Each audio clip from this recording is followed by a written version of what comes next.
Bismillahirrahmanirrahim. Alhamdulillahi rabbil alamin. Hamdan katsiran thayyiban mubarakan fihi kama yuhibbu rabbuna wa yardah. Salatu wassalamu ala nabiyyina Muhammadin wa ala alihi wa sahbihi ajma'in, amma ba'd. Para santri sekalian, kembali kita membaca kitab Al-Usul min Ilmi Al-Usul karya Syekh Muhammad bin Shalih Al-Utsaimin rahimahullahu ta'ala. Silakan dibuka halaman ke-8. Qala al-muallifu rahimahullahu faidatu usulil fiqhi. Faidah atau manfaat mempelajari ilmu usul fikih. Inna usul al-fiqhi ilmun jalilul qadri. Sesungguhnya ilmu usul fikih adalah ilmu yang kedudukannya mulia. Balighul ahammiyati. Ilmu yang sangat urgen. Ghazirul faidati, banyak manfaatnya. Faidatuhu, di antara faidahnya adalah atamakkunu min husuli qudratin yastati'u biha istikhraj al-ahkam asy-syar'iyyati min adillatiha. Seseorang dimungkinkan untuk memiliki kemampuan yang dengan kemampuan ini dia mampu untuk mengeluarkan hukum-hukum syar'i dari dalil-dalil ala asasin salimatin, dengan landasan yang benar, dengan metode yang benar. Wa awwalu man jama'ahu kafannin mustaqillin al-Imam Asy-Syafi'i Muhammad bin Idris rahimahullahu. Dan orang yang pertama kali menyusun ilmu usul fikih sebagai sebuah bidang ilmu tersendiri, beliau adalah al-Imam Asy-Syafi'i yang nama aslinya adalah Muhammad bin Idris rahimahullahu ta'ala. Thumma taba'ahu al-ulama'u fi dzalika. Kemudian para ulama mengikuti jejak beliau dalam masalah ini. Fa'allafu fihi at-ta'alifa al-mutanawwi'ata. Kemudian para ulama menulis banyak sekali kitab-kitab usul fikih yang bermacam-macam. Ma baina manthurin wa mandhumin wa mukhtasarin wa mawsutin. Baik berupa kitab nathar ataupun kitab yang berupa nadham. Nadham itu kitab yang berupa bait syair yang berrima. Ada polanya, ada sajaknya. Sedangkan manthur itu kitab yang tidak berupa syair yang berrima. Artinya kitab biasa. Baik yang mukhtasar, yang ringkas, maupun yang mabsut, yang panjang lebar. Hatta shara fannan mustaqillan. Sehingga ilmu usul fikih menjadi sebuah ilmu tersendiri. Lahu kiyanuhu wa mumayyizatuhu. Yang dia memiliki susunan tersendiri dan juga memiliki keistimewaan tersendiri. Artinya terbedakan dari ilmu-ilmu yang lainnya. Jadi awalnya ilmu usul fikih itu tercampur dalam kitab-kitab lain. Ada dalam kitab fikih, ada dalam kitab hadis bahkan. Kemudian lama-kelamaan ketika dia berkembang, kemudian para ulama menyusunnya menjadi sebuah bidang ilmu tersendiri. Ini sejarah singkat perkembangan ilmu usul fikih. Kemudian kita masuk ke bab yang baru, al-ahkamu, tentang hukum. Al-ahkamu jam'u hukmin. Al-ahkam ini bentuk jamak, bentuk majmuk dari hukmun. Wa huwa lughatan al-qada'u. Al-ahkam atau hukum secara bahasa artinya al-qada', keputusan. Wastilahan maqtadahu khitabus syar'i al-muta'alliqu bi af'alil mukallafina. Hukum adalah apa yang dihasilkan oleh khitabus syar'i. Khitabus syar'i itu dalil. Apa yang dihasilkan oleh dalil yang terkait dengan perbuatan mukallaf. Yang terkait dengan perbuatan orang yang sudah terkena beban syariat. Min talabin au takhirin au wad'in. Berupa tuntutan atau pemberian pilihan, atau penetapan sah atau tidak sah. Tolab tuntutan, takhir pemberian pilihan, wada itu penetapan sah atau tidak sahnya suatu amalan. Untuk melihat lebih jauh tentang makna dari definisi ini, kita baca penjelasan selanjutnya. Fal muradu biqaulina. Yang dimaksud dalam definisi di atas, khitabus syar'i, ay al-kitabu was sunnatu. Khitabus syar'i artinya Al-Quran dan As-Sunnah atau dalil. Wal muradu biqaulina. Yang dimaksud dalam definisi di atas dengan perkataan al-muta'alliqu bi af'alil mukallafin. Yang terkait dengan perbuatan mukallaf. Ay ma yata'allaqu bi a'malihim. Semua yang terkait dengan perbuatan mukallaf. Atau mudahnya perbuatan manusia.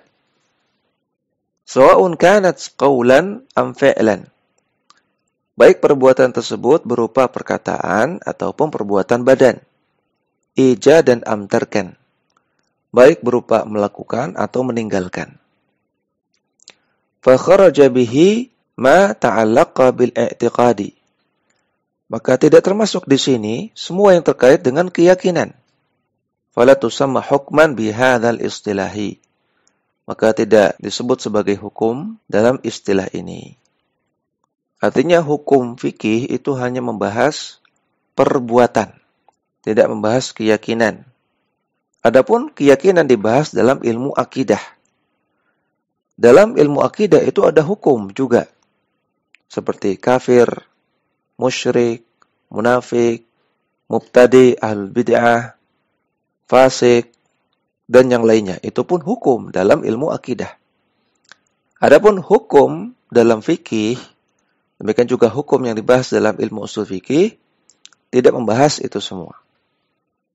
Demikian juga dari penjelasan ini, kita mengetahui bahwasanya hukum dalam fikih itu membahas perbuatan, bukan membahas benda. Membahas fi'lul mukallafin, perbuatan manusia, bukan benda. Contohnya, misalnya, apa hukum daging anjing? Sebetulnya secara teori, pertanyaan ini salah. Karena daging anjing itu benda. Fikih tidak membahas benda, tapi membahas perbuatan. Jadi seharusnya apa hukum memakan daging anjing? Yang dibahas adalah memakannya, bukan daging anjingnya. Namun tentu saja kalau ada orang bertanya kepada kita, apa hukum daging anjing? Kita memahami maksud dia. Bahwasanya maksudnya adalah hukum memakan daging anjing. Jadi kita tidak perlu mempermasalahkan ya kesalahannya kecil ini. Jadi sekali lagi, hukum fikih itu membahas perbuatan. Wal muradu biqaulina al-mukallafin. Dan yang dimaksud dalam definisi di atas dengan perkataan mukallafin atau mukallaf. Mukallaf artinya adalah ma min sya'nihim at-taklifu fayashmulu as-saghira wal majnuna. Mukallaf adalah orang yang terkena beban syariat. Taklif, beban syariat. Dan termasuk di sini anak kecil dan juga orang gila. Anak kecil dan orang gila sebetulnya terkena beban syariat, namun ada kondisi-kondisi di mana mereka diberi udzur, tidak terkena beban syariat. Makanya dalam ilmu fikih itu dibahas tentang bagaimana kalau anak kecil atau orang gila melakukan pengrusakan. Bagaimana perlakuan terhadap harta anak kecil dan juga orang gila. Demikian juga siapa yang mengurus mereka itu dibahas dalam ilmu fikih. Jadi mukallaf itu orang yang terkena beban syariat. Beda dengan mu'allaf. Mu'allaf itu orang yang sedang diikat hatinya untuk masuk Islam atau orang yang sedang diikat hatinya karena baru masuk Islam. Karena banyak santri ini tertukar-tukar antara mukallaf dengan mu'allaf. Yang kita bahas adalah mukallaf, orang yang terkena beban syariat. Wal muradu biqaulina, dan yang kami maksud dalam definisi di atas, min talabin, berupa talab tuntutan. Ay al-amru wan nahyu. Tuntutan di sini maksudnya perintah atau larangan. Khitab syar'i yang menghasilkan hukum, dalil yang menghasilkan hukum itu bisa berupa talab. Talab itu ada dua, perintah atau larangan. Sawa'un ala sabilil ilzami awal afdoliyati. Baik perintah dan larangan yang sifatnya ilzam memaksa atau afdoliyah tidak memaksa. Perintah yang memaksa, maka itu menjadi wajib. Perintah yang sifatnya afdoliyah tidak memaksa, maka akan menjadi mustahab sunnah. Larangan yang sifatnya memaksa, maka akan menjadi haram. Larangan yang sifatnya tidak memaksa, maka akan menjadi makruh. Wal muradu biqaulina, dan yang kami maksud dalam definisi di atas dengan perkataan au takhyirin atau pemberian pilihan. Maksudnya di sini adalah al-mubahu. Terkadang khitab syar'i dalil itu menghasilkan hukum mubah, boleh. Yang mana boleh ini artinya boleh dilakukan, boleh tidak dilakukan. Ada pilihan, takhir. Wal muradu biqaulina, dan yang kami maksud dalam definisi di atas au wad'in. Arti dari wad'un di sini as-sahihu wal fasidu. Itu penetapan sah atau tidak sah. Sahih artinya sah, fasid artinya rusak atau tidak sah. Wa nahwuhuma atau semisalnya mimma wada'ahu asy-syari'u min alamatin wa awsafin lin-nufudhi wal ilgha'i. Yang ditetapkan oleh syariat berupa tanda-tanda atau sifat-sifat yang menentukan nufudh, dianggap sudah terlaksananya suatu perbuatan, suatu amalan, atau ilqa, atau dianggap belum terlaksananya. Kalau amalan itu dikatakan sah, maka sudah dianggap nufudh, terlaksana. Kalau suatu amalan itu dianggap fasid atau tidak sah, maka dia ilqa, dianggap belum terlaksana. Maka kalau kita kembali ke definisi di atas, tentang definisi hukum, hukum adalah apa-apa yang dihasilkan oleh dalil yang terkait dengan perbuatan mukallaf yang bisa berupa tuntutan atau pembolehan atau penetapan sah tidak sah. Ini definisi hukum. Kemudian selanjutnya aqsamul ahkami syar'iyyati. Jenis-jenis hukum syar'i. Tunqasamul ahkamu syar'iyyatu ila qismain. Hukum syar'i dibagi menjadi dua. Yang pertama, taklifiyatun, hukum taklifi. Yang kedua, wa wad'iyatun, hukum wad'i. Ada hukum taklifi, ada hukum wad'i. Fat-taklifiyatu khamsatun, hukum taklifi ada 5. Yaitu, yang pertama, al-wajibu, wajib. Yang kedua, al-mandubu, mandub. Ini istilah lain dari mustahab, atau masnun, atau sunnah. Yang ketiga, wal muharramu, haram. Yang keempat, wal makruhu, makruh. Yang kelima, wal mubahu, mubah. Yang pertama, al-wajibu, hukum wajib. Lughatan secara bahasa artinya as-saqitu wal lazimu. Sesuatu yang jatuh atau sesuatu yang harus. Wastilahan secara istilah ma amara bihi asy-syari'u ala wajhil ilzami.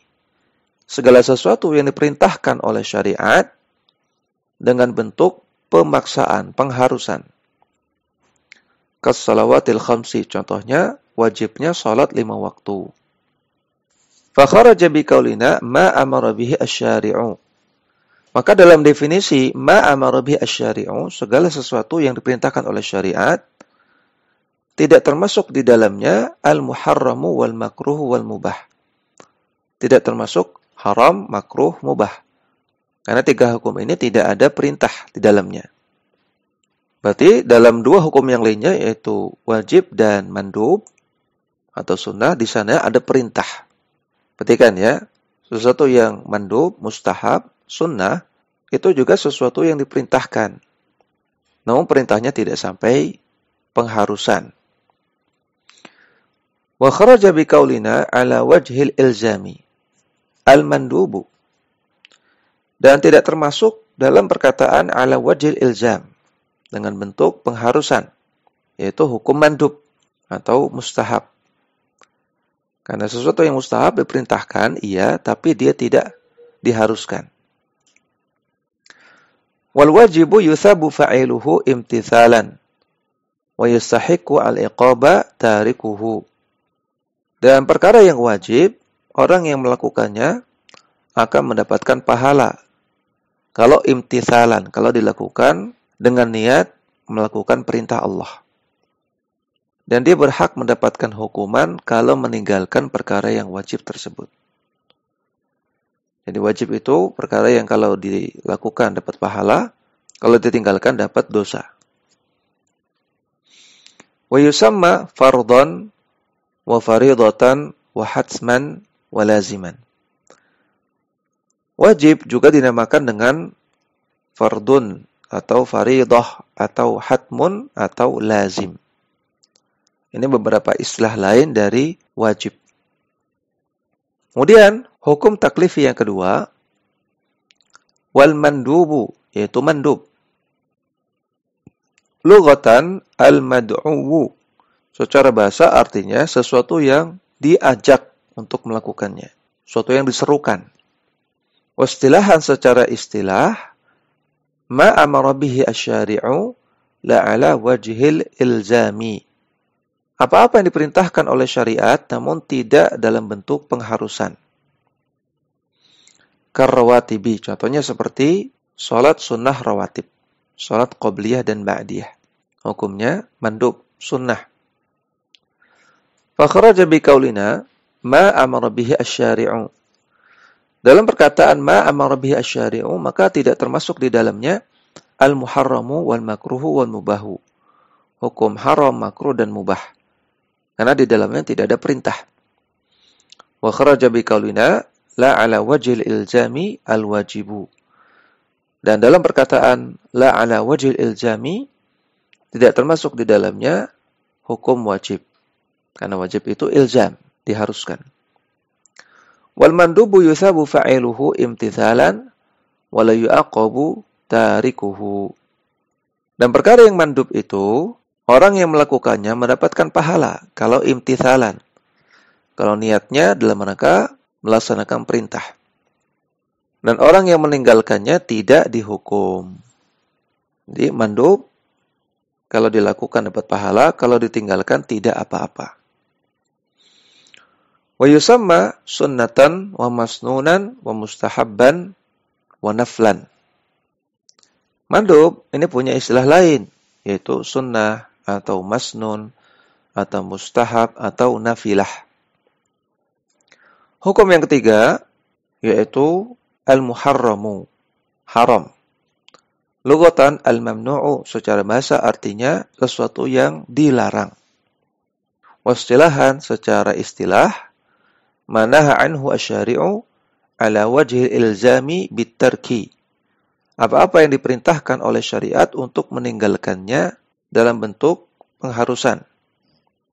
Ka'uquqil walidaini, seperti durhaka kepada kedua orang tua. Ini hukumnya muharram, hukumnya haram.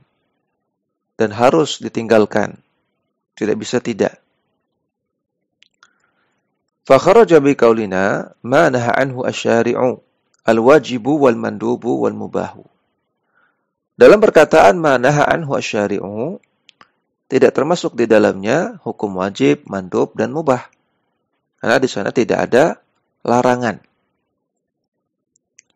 Wa kharaja bi qaulina ala wajhil ilzami bitarki al-makruhu. Dan dalam perkataan ala wajhil ilzami bitarki tidak termasuk di dalamnya al-makruhu. Karena di dalam makruh tidak ada pengharusan. Wal muharramu yuthabu tarikuhu imtithalan wa yastahiqqu al-iqaba fa'iluhu. Perbuatan yang muharram, orang yang meninggalkannya mendapatkan pahala kalau imtithalan. Kalau disertai niat untuk meninggalkan larangan. Dan orang yang melakukannya berhak mendapatkan hukuman. Haram, kalau ditinggalkan dapat pahala, kalau dilakukan mendapatkan dosa. Wa yusamma mahdhuran au mamnu'an. Haram juga disebut dengan istilah mahdhur atau mamnu'. Yang keempat, al-makruhu.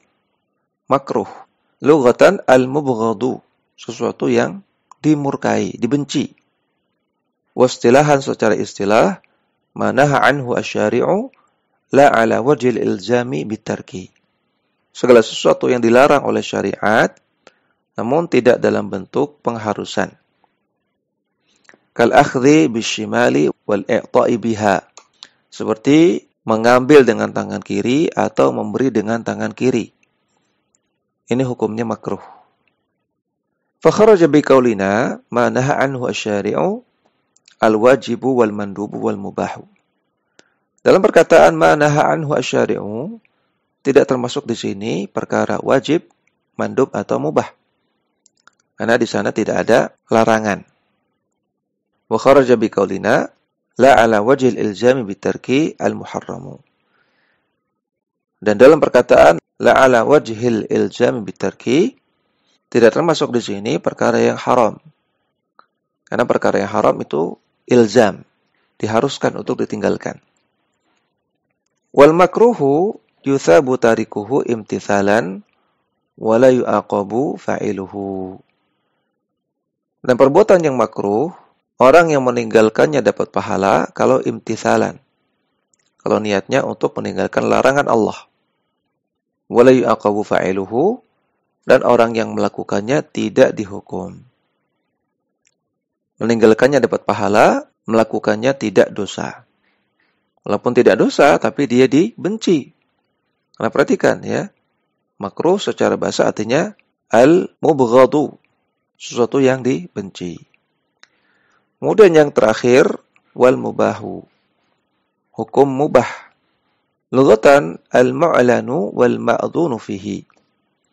Mubah artinya sesuatu yang diumumkan atau sesuatu yang jelas dan sesuatu yang diizinkan untuk melakukannya.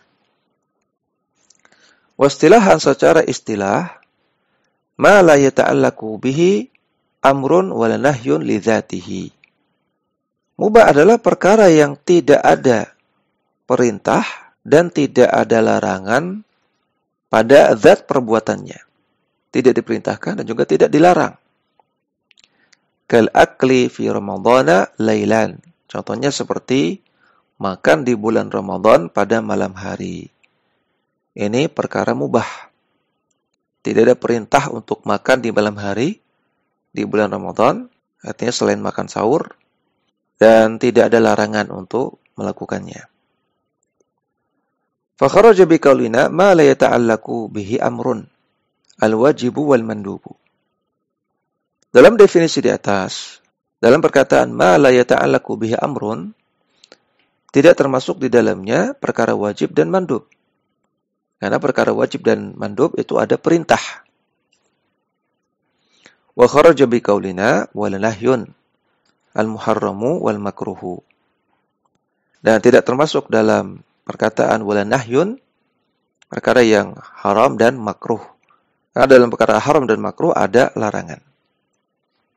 Wa kharaja bi qaulina li dzatihi ma law ta'allaqa bihi amrun li kaunihi wasilatan lima'murin bihi. Dan perkataan li dzatihi tidak ada perintah atau larangan li dzatihi pada zat perbuatannya. Maka tidak termasuk di sini perkara-perkara yang diperintahkan karena dia menjadi wasilatan, menjadi sarana terhadap perkara lain yang diperintahkan. Contohnya makan itu perkara mubah. Tidak dilarang, tidak diperintahkan. Tapi kalau makan ini menjadi sarana untuk sahur. Yang mana sahur ini adalah perkara yang diperintahkan. Maka makan untuk sahur menjadi perkara yang diperintahkan juga. Karena dia menjadi wasilah untuk perkara yang diperintahkan. Demikian juga au nahyun likaunihi wasilatan limanhiyin anhu.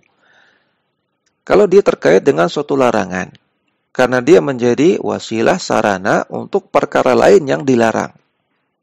Contohnya menjual pisau. Menjual pisau hukum asalnya mubah. Tapi menjual pisau halal fitnati.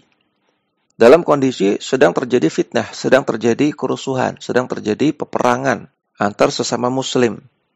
Maka menjual pisau ketika itu menjadi sarana kepada perkara yang dilarang, yaitu terbunuhnya seorang muslim. Menjual pisau ketika sedang kerusuhan, hukumnya haram.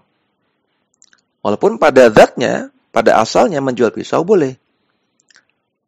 Tapi ketika menjual pisaunya dilakukan dalam kondisi sedang kerusuhan, hukumnya menjadi tidak boleh.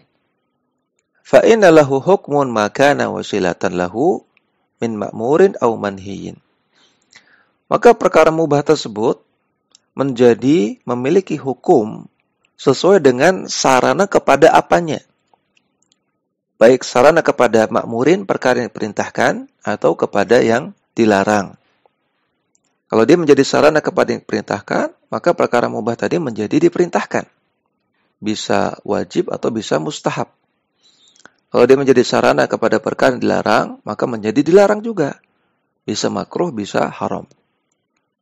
Wala yukhrijuhu dzalika an kaunihi mubahan fil asli.